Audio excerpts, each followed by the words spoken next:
ரதியக்காவை அடுப்படியில் இன்றைக்கி அக்கா டக்குன்னு ஒரு சட்னி பண்ணுவோம். எங்கள் வீட்டில் எல்லாருக்கும் இது ரொம்ப பிடிச்சது.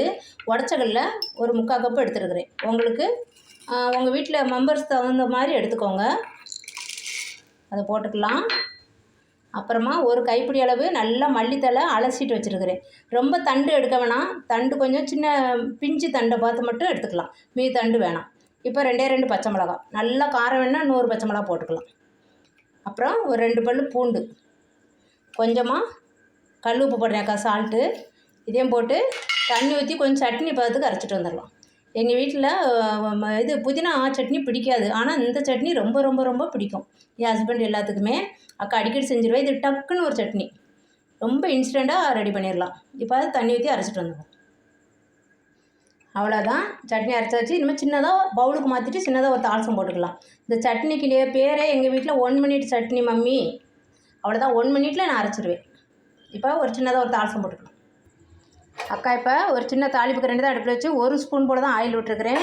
ரொம்ப கம்மியாக தான் ஆயில் விடுவேன் சட்னிக்கு. நீங்கள் எவ்வளோ வேணாலும் விட்டுக்கலாம். இதில் ஒரு 1/4 ஸ்பூன் கடுகு, 1/4 ஸ்பூன் உளுந்து போட்டுக்கலாம். உருட்டு பருப்பு. எண்ணெய் காஞ்சி கடுகு நல்லா வெடிக்கட்டும். நல்லா அடுப்பை ஆஃப் பண்ணிட்டேன். அதுக்கப்புறம் தான் நம்ம கறிவேப்பிலை போடணும். இல்லாட்டினா எண்ணெய் தெரித்து அப்படி நெருப்பு பிடிச்சிருக்குப்பா. அன்றைக்கி அப்படி தான் பிடிச்சிருச்சு. ஒரு அக்கா வெரைட்டி ஆஃப் சட்னி 21 பண்ணும்போது அப்படியே நெருப்பு பிடிச்சிருச்சு. ரொம்ப பயந்துட்டேன்.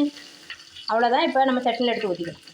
கொஞ்சம் கறிவேப்பிலையும் ஒரு காஞ்ச மிளகா சும்மா வாசனைக்கு போடுங்க, போதும். ரொம்ப ரொம்ப ரொம்ப டேஸ்டியாக ரதியக்கா அடுப்பில் இது வெரைட்டி ஆஃப் சட்னி 22. இதுக்கு முன்னாடி போட்ட சட்னி நீங்கள் போய் செஞ்சு பார்த்துட்டு அக்கா கமெண்டில் எப்படி இருக்குன்னு சொல்லுங்கள். இது படக்குன்னு ஒரு சட்னி, நம்ம யோசிக்கிறதுக்குள்ள செஞ்சிடலாம். 1 மினிட்டில் எதுவும் வதக்க வேண்டியதில்லை. இந்த பச்சையாக போடுற கொத்தமல்லி நம்மளுக்கு அவ்வளோ நல்லது, சத்து, விட்டமின் வேறு இருக்குது, உங்களுக்கே தெரியும். சட்னி செஞ்சு பார்த்துட்டு அக்கா கமெண்டில் சொல்லுங்கள். தேங்க்யூ.